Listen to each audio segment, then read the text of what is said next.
Hey everyone, welcome back to another edition of the Pick 6 presented by Sleep Number. I'm your host Mike Wobschall inside the field house at TCO Performance Center, site of this year's VEN Production Days, being set up right behind me. So you'll see more about that this week. Stay tuned to Vikings.com for that. For now though, let's get to work and answer some of your questions. Number one comes from Carlos. I know most of the starting spots are pretty much set, but what are some position battles to keep watch of during OTAs and minicamp? Plenty of them. How about the nickel corner spot for the Vikings? Terrence Newman, Mike Hughes, Mac Alexander. Who's going to grab some of those reps? Wide receiver spots 3 through 6. The kicker. And what are we going to do on the right side of the offensive line? Where will Brian O'Neill play? How about Rashad Hill? How about Mike Remmers? All of that is going to get sorted out beginning this week at OTAs. Question number 2 comes from Thomas in Washington. Can you reassure me that we have enough depth and talent to put together an offensive line that can protect Kirk Cousins and open up holes for Cook and Murray? Definitely, we did lose starter Joe Berger to retirement this offseason, so that's not good, but we wish Joe all the best. The good news is we drafted an offensive lineman in the second round, Brian O'Neill. We signed an offensive lineman, Tom Compton, in free agency, and we have 5 others with massive starting experience coming back from last year's team. On top of that, we have some projects like Danny Isadora, Colby Gossett, and Avion Collins. So the Vikings do have the bodies to have a competition to have some depth along the offensive line. Question number 3 comes from Evan in Hawaii.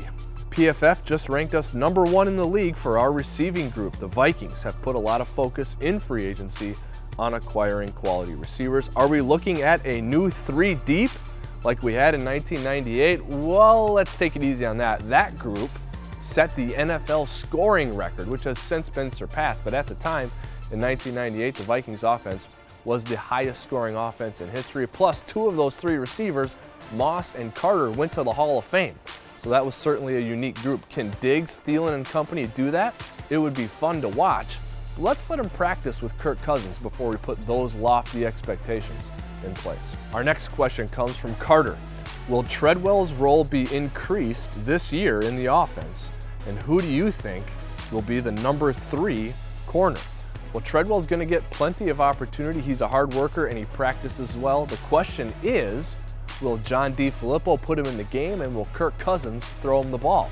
Can't wait to watch that unfold. Other competition for the 3rd wide receiver spot will include Kendall Wright, whom the Vikings signed away from the Chicago Bears this offseason. As for the number 3 corner spot, another position battle to watch this summer during training camp. Terrence Newman returns. You have to figure he's going to get some playing time in nickel corner, and then it'll be Mac Alexander and Mike Hughes who battle it out for some snaps. The next question comes from Chris. Does the signing of defensive tackle David Parry show a lack of confidence in our current group of interior linemen? I don't think so at all. In fact, I think the coaches are still assessing that group. Remember, it's going to look different. No Tom Johnson and no Shamar Stephen, but enter Sheldon Richardson and now David Parry. So it's a new looking group when it comes to reserves and even 1 starter at defensive tackle. No lack of confidence, still trying to figure out what we have in that position group. Our final question comes from Brent. I'm calling it right here, right now. Dalvin Cook will receive the Comeback Player of the Year award this season. That would be sweet. It looked like he was going to be Rookie of the Year last year before he got hurt. So Comeback Player of the Year would be about the best possible alternative for Dalvin. Last year's Comeback Player of the Year was Keenan Allen. Also came back from an ACL, 102 catches, 1,393 yards, and 6 touchdowns. Can Dalvin have a similar type of season? I think he can. That's it for this week's edition of the Pick 6. We will be back next week with another edition, so please continue to submit your questions to the email address at the bottom of the screen. In the meantime, tons of great content coming to Vikings.com. That will include coverage of OTAs 1 through 3, photo galleries, interviews, highlights, and articles. Also up on the site right now, Terrence Newman Presents, parts 1, 2, and 3.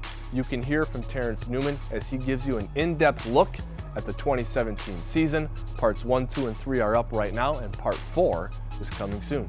See you next week.